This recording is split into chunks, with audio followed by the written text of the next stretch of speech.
Hello everyone, welcome back to my new video. Hope you all are doing good. So I'm back with another market interesting video. So आज की video काफी ज्यादा interesting होने वाली है, काफी ज्यादा इंपॉर्टेंट होने वाली है. So make sure you watch the video till the end, क्योंकि आज की इस वीडियो में हम डिस्कस करने वाले हैं कि कैसे मार्केट में जो वेरियस पार्टिसिपेंट्स होते हैं उनके पार्टिसिपेशन से मार्केट में क्या इफेक्ट्स होते हैं. जो बड़े रिटेल इन्वेस्टर्स हैं या फिर FIIs एंड DIs की बाइंग एंड सेलिंग से मार्केट का बिहेवियर कैसे चेंज हो जाता है within a time frame. So make sure you watch the video till the end, and if you are new to the channel, do subscribe to the channel and do not forget to press the bell icon. So let's get started with the video.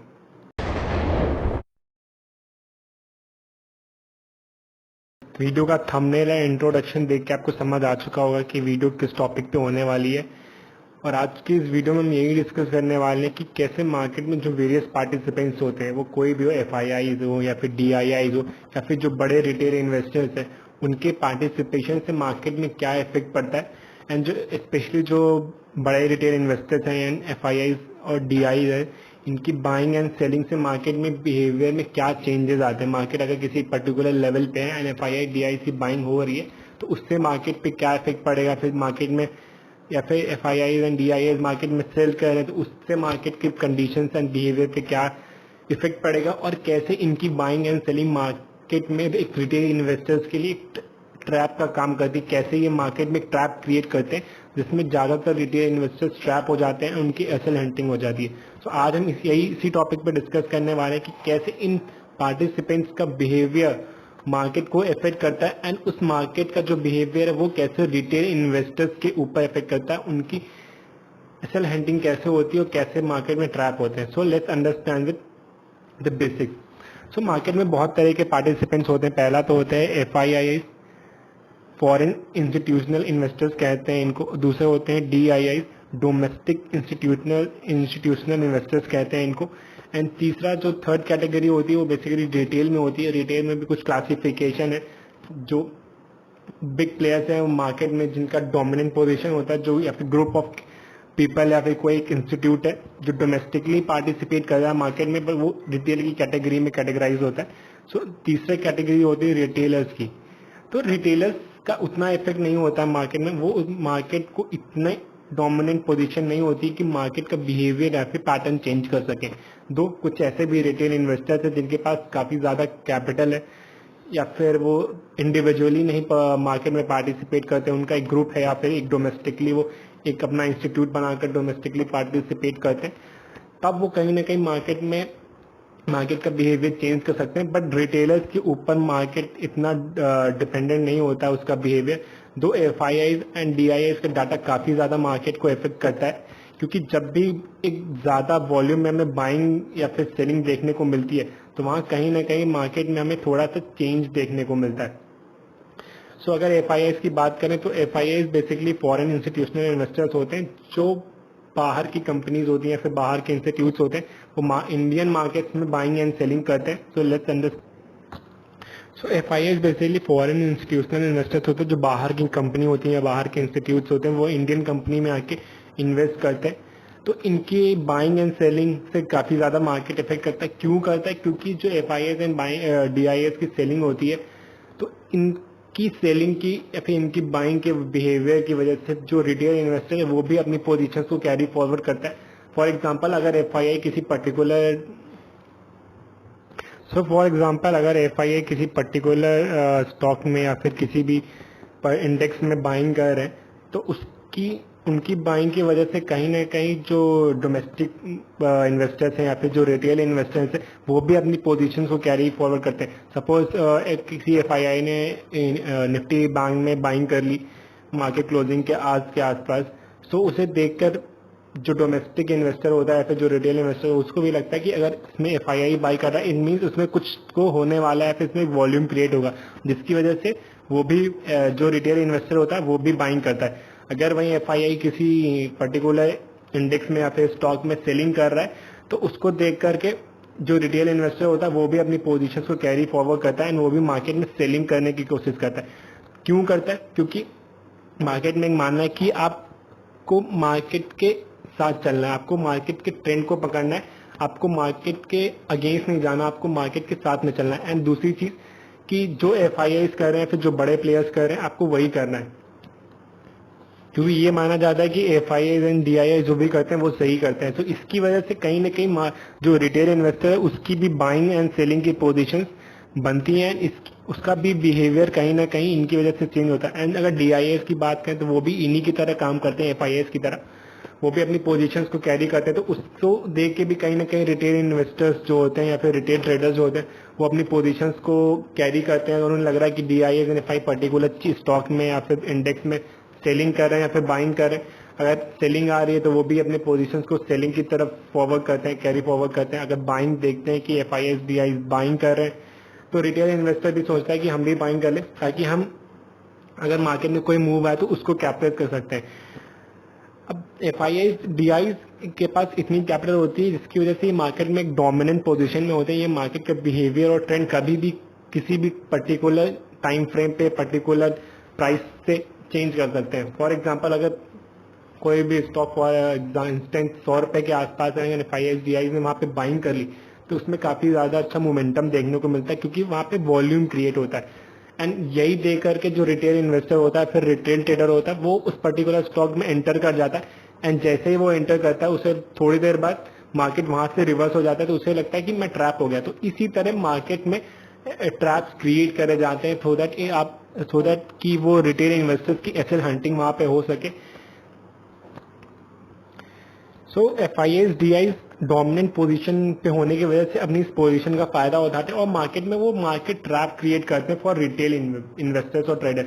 कैसे करते हैं? For example ये particular एक support level है, market यहाँ से एक up बना रहा है एंड यहाँ पे कहीं एफआईआईज डीआईआईज ने बाइंग करना शुरू कर दी है। डिफरेंट प्राइजेस पे डिफरेंट सपोर्ट लेवल पे एफआईआईज डीआईआईज बाइंग कर रहा है एंड वो मार्केट को एक अपसाइड रैली देता है, जिसकी वजह से यहाँ पे एक वॉल्यूम क्रिएट होता है, जिसे देखकर रिटेल इन्वेस्टर भी इस ट्रेंड में एंटर करता है। उसे ये लगता है मैं किसी भी पर्टिकुलर प्राइस पॉइंट पे एंटर करूंगा तो मैं अच्छे खासे पॉइंट्स को मार्केट में कैप्चर कर लूंगा।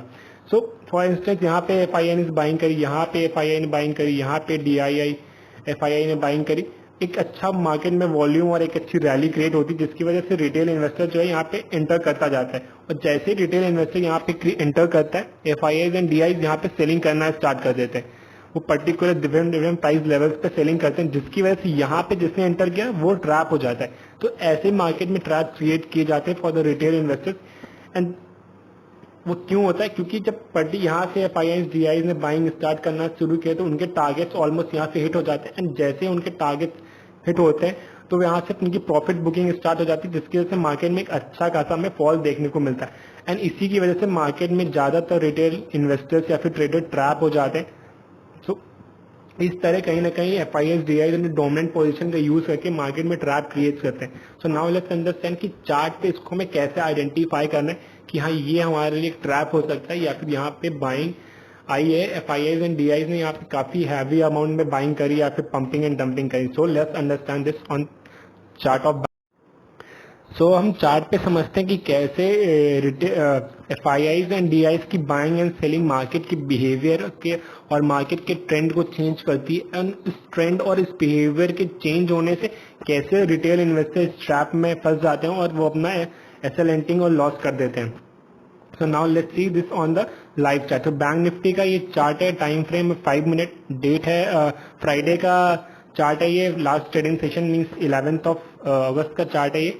सो आप यहाँ पे क्लियरली देख सकते हैं कि हमें मॉर्निंग में पहले आप में एक बड़ी सी स्पाइक देखने को मिली। सी जब भी मार्केट में एफआईआई डीआई की बाइंग या फिर सेलिंग आती है तो हमें एक ही सिंगल कैंडल में एक अच्छी सी स्पाइक देखने को मिलती है, इधर अपसाइड और द डाउन साइड। अगर बाइंग आई तो हमें अपसाइड एक स्पाइक देखने को मिलेगी, अगर सेलिंग आई तो हमें डाउन साइड एक बड़ी सी स्पाइक देखने को मिलेगी ना सिंगल कैंडल। सो यहाँ पे आप क्लियरली देख सकते हैं मार्केट ओपन होने के साथ ही हमें रेड कैंडल पे एक अच्छी स्पाइक देखने को मिली थी। इसके पीछे का रीजन ये है कि मार्केट में 10 तारीख को यानी एक दिन पहले मार्केट के क्लोजिंग आज के आसपास रिटेलर्स ने एफआईआई एंड डीआई तीनों ने मिलकर यहाँ पे पोजीशंस अपने बनाए होंगी सेलिंग के, जिसकी वजह से अगले दिन की ओपनिंग डिसाइड होती है। तो ये तो हो गया कि मार्केट में एक दिन पहले पोजीशन कैरी हुई, जिसकी वजह से हमें ये एक बड़ा सा फॉल देखने को मिला। उसके बाद अगर आप चार्ट को देखेंगे या फिर आप ओवरऑल मार्केट को देखेंगे तो मार्केट टोटली साइडवेज था, निफ्टी भी साइडवेज था एंड बैंक निफ्टी भी एक रेंज में ही ट्रेड कर रहा था। सो अगर बैंक निफ्टी की बात करें तो बैंक निफ्टी 44,400 लेके 44,240 की एक रेंज में ट्रेड कर रहा था। यहाँ पे एक रेक्टेंगुलर चैनल बन रहा था। सो मार्केट इसी एक रेंज में ट्रेड करता हुआ हमें पूरा दिन मार्केट इसी रेंज में ट्रेड करता रहा। सो अब जो भी रिटेल ट्रेडर्स थे उन्होंने क्या सोचा होगा कि जब मार्केट ब्रेकआउट देगा ऊपर साइड या फिर ब्रेक डाउन देगा नीचे साइड, तो हम अपनी पोजीशंस को उसी हिसाब से कैरी करेंगे। अगर ऊपर साइड ब्रेकआउट देता है तो हम बाइंग करेंगे फॉर द लेवल्स ऑफ 44,498 से लेके 44,500 के लेवल टारगेट तक हम पोजीशंस को अपनी बाइंग साइड कैरी करेंगे। एंड वहीं ये भी रिटेल ट्रेडर्स का प्लान रहा होगा कि अगर मार्केट नीचे साइड ब्रेक करता है 44,000 का जो ये यहाँ पे सपोर्ट का लेवल था, इसको ब्रेक करता है तो हम यहाँ पे सेलिंग के पोजीशंस को कैरी फॉरवर्ड करेंगे या फिर नई पोजीशंस को हम मार्केट में एग्जीक्यूट करेंगे। सो अब देखिए कैसे एफआईएस एंड डीआईएस मार्केट में ट्रैप क्रिएट करते हैं। तो यहाँ पे दो बार मार्केट में ट्रैप क्रिएट किया गया। पहला जब तो यहाँ पे रिटेल ट्रेडर वेट कर रहा था ब्रेकडाउन या फिर ब्रेकआउट का। तो पहले हमें यहाँ पे ब्रेकडाउन देखने को मिलता है डाउन साइड फॉर द 44,000 का जो सपोर्ट का लेवल थे, मार्केट इसको ब्रेक करता है। मार्केट इसके नीचे क्लोजिंग भी दे देता है। उसके बाद देखिए कैसे मार्केट में यहाँ पे सपोर्ट मार्केट लेके एक बड़ी सी स्पाइक हमें देखने को मिली अपसाइड में, और इसने सारा एसएल एंडिंग जितनी भी प्रीवियस कैंडल बनी थी सबको कवर कर दिया और एक हमें बड़ा सा मूवमेंट 200 पॉइंट का एक कैंडल है। अगर आप इसको जूम इन करके थोड़ा देखेंगे तो 200 या 150 पॉइंट की ये कैंडल बनी थी बैंक निफ्टी में, एंड इसने जितने भी ऊपर यहाँ पे एसएल थे सबको हिट कर दिया। तो ये दिखाता है कि यहाँ पे एक बड़ी बाइंग हुई है, यहाँ पे एफआईआईज एंड डीआईज की बाइंग हुई है, जिसकी वजह से मार्केट यहाँ से टोटली रिवर्स हो गया। एंड यहाँ पे जितने भी रिटेल ट्रेडर्स ने अपनी पोजीशंस को एग्जीक्यूट किया होगा या फिर जिन्होंने यहाँ पे जो पोजीशंस लेके रखे होंगे या फिर जिन्होंने इस ब्रेकडाउन पे अपनी नई पोजीशंस बनाई होंगी, वो कैसे यहाँ पे ट्रैप हो गए। सो ऐसे मार्केट में ट्रैप काम करता है और ऐसे जो रिटेल इन्वेस्टर्स को ट्रैप किया जाता है। एंड जब भी ऐसे मार्केट में ऐसा मूवमेंट आता है तो वहां पे स्टॉप लॉस का इंपॉर्टेंस और ज्यादा बढ़ जाती है, क्योंकि यहाँ पे जिन्होंने बिना स्टॉप लॉस के अपनी पोजीशंस को कैरी किया होगा वो उनकी पूरी कैपिटल ब्लो हो चुकी होगी। नहीं पूरी कैपिटल ब्लो हुई तो आधी से ज्यादा कैपिटल उनकी यहाँ पे खत्म हो गई होगी। इतना बड़ा मूवमेंट आया था, इतने बड़े मूवमेंट में आप ऑर्डर्स को इतनी जल्दी एग्जीक्यूट नहीं कर सकते। एंड सेम ये हुआ अप साइड पे भी। जब यहाँ पे इतनी बड़ी बाइंग आई तो रिटेलर्स के मन में एक थॉट आता है कि अब मार्केट हो सकता है यहाँ से रिवर्स हो जाए और हमें ऊपर के लेवल पे ब्रेकआउट भी हमें मिल गया, तो हो सकता है मार्केट में हमें एक अपसाइड मोमेंटम देखने को मिले। एंड फिर वही यहाँ पे फिर वही हुआ, रिटेलर्स को यहाँ फिर से ट्रैप किया गया।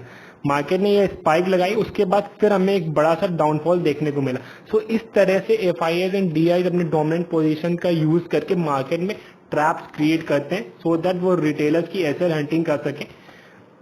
तो आपको जब भी मार्केट में आप अपनी पोजीशंस को कैरी कर रहे हैं, आप डाटा को जरूर देखें कि एफआईआईज का कितनी बाइंग हो रही है या फिर ऑप्शन चेन में कॉल राइटर्स कहाँ पे हैं, पुट राइटर्स कहाँ पे एक्टिव हैं। इस तरह से आपको मार्केट में मूव्स को आइडेंटिफाई करना है। सो जब भी मार्केट साइडवेज होता है ना, मार्केट के थोड़ी देर नीचे अपसाइड या फिर डाउन साइड जिधर भी ब्रेक करता है उधर सस्टेन करने का वेट करें, उसके बाद अपनी पोजीशंस को कैरी फॉरवर्ड करें, क्योंकि इस तरह से मार्केट में ट्रैप क्रिएट किए जाते हैं। So that's it for today. कल फिर मिलता हूँ एक नया एनालिसिस वीडियो के साथ। एंड आपको वीडियो अच्छा लगा हो तो वीडियो को लाइक करें, कमेंट करें एंड चैनल को सब्सक्राइब करें।